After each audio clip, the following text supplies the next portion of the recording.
in third position. It stays very, very difficult because in this track it's important to be fast the first lap, because after the tires go down a lot. And finally my lap was nice.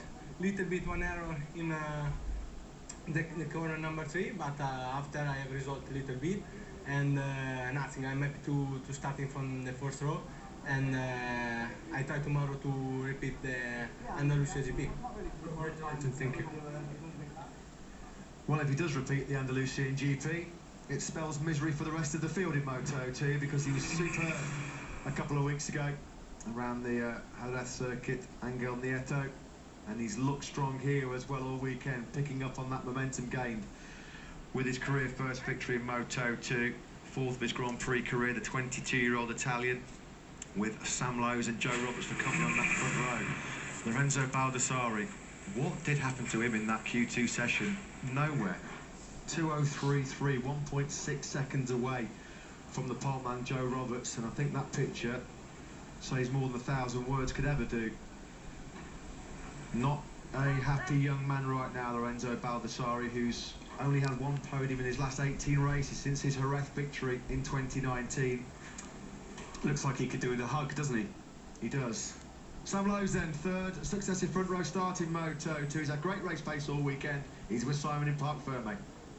Sam, another day proving how good you are. How does it feel? Yeah, obviously 3 front rows from 3 races is nice, and I feel good this weekend. You know, Jerez obviously to do 2 good results is nice, but it's at the same track, so to come to a different track, very, very different, as you know, to Jerez, and be strong is really good. I've worked hard again on the race pace. I feel strong, and yeah, I'm looking forward to the race. Congrats. Cheers, thank you. Well, he feels strong, he certainly looks strong. Hasn't really put a foot wrong, has he, since we resumed in 2020. Missed the first Grand Prix in Qatar. The lockdown in many respects helped Sam Lowes. He even admitted it himself, of course. He had a severe left shoulder injury coming into the new season after a pre-season testing crash. One so severe, at one stage he feared it was going to be ending his career. So Sam Lowes capitalising on the late top of the championship. But here he is, Joe Roberts, a second pole position in the Moto2 World Championship. Big smile on his face. He's with Simon in Parc Ferme. Joe, after a couple of tough events at Jerez, I bet being in front now again tastes even better. Yeah, well, you just said it. Yeah, after the hard start to the restart of the season, to come back and get pole again, like I feel like myself again, you know. And no, it's you know, the team gave me such a good feeling this weekend, and with the bike and everything, I felt so strong, and I think we were just trying to tweaking the thing for the qualifying, and yeah, found something great, and I just felt really comfortable, and the pace felt really easy, and we've got some things to fix from Qatar. I didn't quite get exactly what I wanted there, so I'm looking for that tomorrow. Congrats. Thank you. Thanks very much, Simon. Unfinished business then. Close to the podium was in Qatar, hoping to go at least one better than that 4th place in the opening round in Doha. The 23-year-old from Los Angeles. Well, that was a Hollywood performance from Joe Roberts. Great to see him back. Well, Matt, we waited a long time to hear Les Marseillaise. We've not heard Star Spangled Banner in a while. We certainly haven't. Blimey. Ben Spies? Ben Spies and Aston, yeah. Yeah, would have been. Never happened in the Moto2 World Championship. Will tomorrow be the day?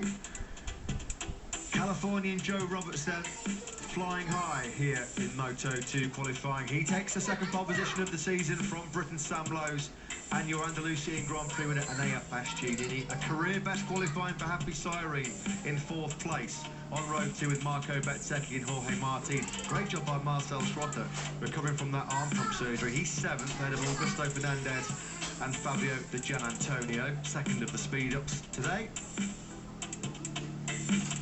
Luca Marini, well, you can't rule the Italian out, and he's going to start from 10th place. Great record here in BRNO. He's just ahead of the 2 Spaniards, Navarro and Vierge. Stefano Manzi looks well set for another top 10 challenge from 13th, ahead of Jake Dixon and Aaron Canet. Marcos Ramirez and Bo Ben Schneider will go from 16th and 17th respectively. Not a good Q2 session for Lorenzo Baldassarri, one for the Italian to forget. He was ahead of fellow Italians Buliga and Corsi. Tetsuta Nagashima is going to have to go to protect his World Championship lead, starting from way down in 23rd place. Domiega to back in Moto2, replacing the absent Ceske Rapid. He starts 23rd. And Tom Lucci, what a disastrous day, what a disastrous period right now for the Swiss rider. He's starting 26th. Well, if you stayed up late over in the United States, it was well worth the wait, wasn't it? Joe Roberts will be on pole for the Grand Prix of Czech Republic. We'll see you all tomorrow with warm-up and all the races here from BRNO.